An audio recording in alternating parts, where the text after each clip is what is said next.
Shalom saudara yang diberkati oleh Tuhan Yesus. Salam jumpa dalam kasih Tuhan. Bersama saya Pendeta Mel Atok. Saya tadi malam saya dan istri nonton video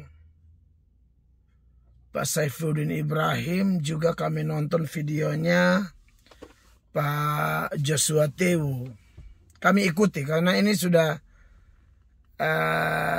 menyangkut hubungan toh sesama pendeta yang dulu teman baik,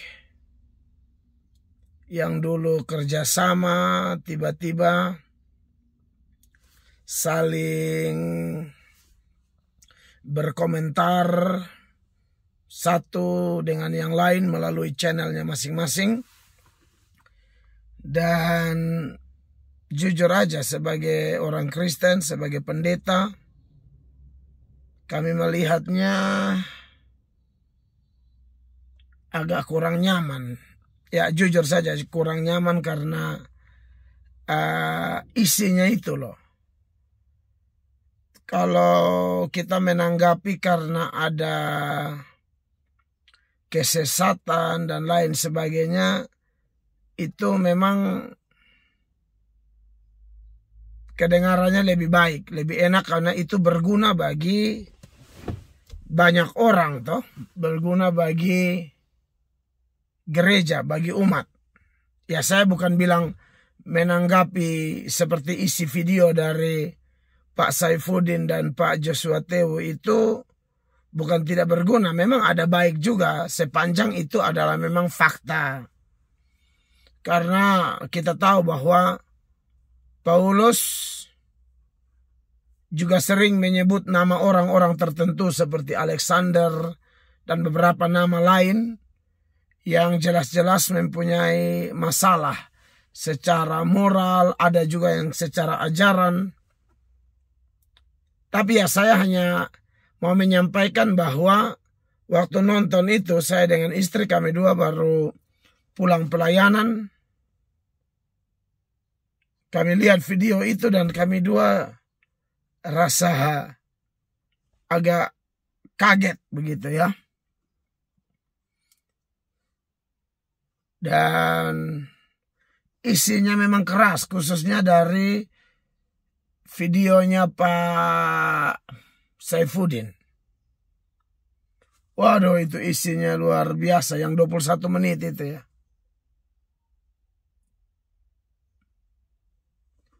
Saya mau tunjukkan judulnya saja saya tidak enak. Nah, intinya bahwa dua-dua saling menyerang, saling menyinggung, dan kemudian ada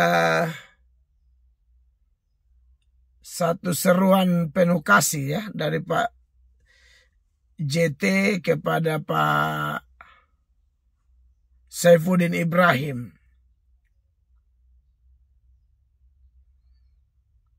Ya pokoknya saudara yang sudah nonton sudah tahu persoalannya ada 3 lah menurut saya ya. Ada yang menuduh pendeta palsu, ada yang menuduh persoalan uang, dan persoalan selingkuh. Ya jadi saya tidak mau sebut siapa-siapa, saudara nonton sendiri sudah tahu. Tetapi ya memang saya langsung kepikiran bahwa memang ini harus menjadi perhatian bagi kita semua pendeta-pendeta berkaitan dengan ketiga hal tersebut ya. Berkaitan dengan kepalsuan sebagai pendeta, berkaitan dengan urusan uang, berkaitan dengan urusan selingkuh. Benar tidaknya ketiga hal tersebut, secara garis besar saya nonton itu 2 video, saya temukan 3 hal tersebut yang memang bagi saya itu sangat butuh perhatian khusus dari kita semua pendeta-pendeta, gembala-gembala sidang, YouTuber-YouTuber Kristen, supaya kita jangan bermain YouTube.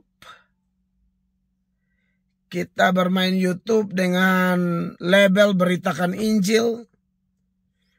Ya, kita promosikan kepada semua orang bahwa kita beritakan Injil. Tapi ujung-ujung ketiga hal tersebut kemudian menjadi persoalan bagi kita sehingga kita tidak bisa menjadi berkat. Saya tidak lagi mau menyoroti dua video tersebut dari kedua YouTuber itu. Tapi saya mau seberangkan ini kepada diri saya dan kita pendeta-pendeta lain. Memang kalau urusan pelayanan kita memang kita harus melayani dengan baik-baik dan kita harus pikirkan yang namanya persoalan uang. Semua pelayanan pasti butuh uang, tapi jangan gara-gara uang pelayanan tidak jalan. Semua pelayan juga butuh uang, tapi jangan motivasinya uang. Karena kalau sudah mulai uang, siapapun dia termasuk pendeta, dalam 1 Timotius 6 ayat 10 itu kan jelas ya, akar segala kejahatan ialah cinta uang. Karena memburu uang lah orang jatuh dalam berbagai-bagai dosa yang menyakiti hati Tuhan dan menjadi batu sandungan bagi sesama. Lalu penulis Ibrani juga mengatakan kita tidak boleh menjadi hamba uang. Oleh karena itu saya lihat dua video tersebut dan salah satu persoalannya adalah uang antara Pak Saifuddin dan Pak Joshua Tehu. Dan sudah ada klarifikasi apa segala macam. Tapi saya jadi rasa perlu mengingatkan kita semua, ya. Karena saya pribadi sendiri pernah ketemu dengan orang-orang yang mereka tulus membantu pekerjaan Tuhan, tapi kemudian hamba Tuhannya menipu. Kami ada program bantu, ini contoh ya, saya bagi pengalaman. Kami ada program mau keliling ke desa-desa untuk membantu gereja-gereja kecil, bukan membantu membangun dari awal. Biasanya kami bantu, kami target banyak gereja, jadi uang yang kami kumpulkan, yang jemaat kumpulkan, kami bagi-bagilah sedikit-sedikit lah. Ada yang 15 juta, 20 juta, 10 juta, tapi itu kami doakan dulu. Karena kalau memberi itu menurut 1 Yohanes 3 ayat 18 kan, dia bilang anak-anakku marilah kita berbuat kasih bukan hanya dengan perkataan tapi dengan perbuatan dan dalam kebenaran. Nah, dalam kebenaran ini kita harus betul-betul lihat firman sehingga kita memberi tepat sasaran, tidak salah kasih, takutnya buang mutiara di babi. Lalu kita juga harus berdoa sehingga Roh Kudus tolong kita arahkan. Nah, setelah musim hujan di daerah kami, itu kami akan melakukan pelayanan dan saya sudah punya target ada mau bantu beberapa gereja. Dan puji Tuhan karena kita sudah doa, Tuhan tunjukkan bahwa ada satu, saya tidak mau sebut nama, satu pendeta itu ternyata dia dicoret oleh organisasi karena memang dia menipu. Dan ini masalah uang lagi. Alasan bilang mau beli alat musik apa, tahu-tahu tidak ada alat musik, uangnya hilang. Uangnya hilang, uangnya hilang.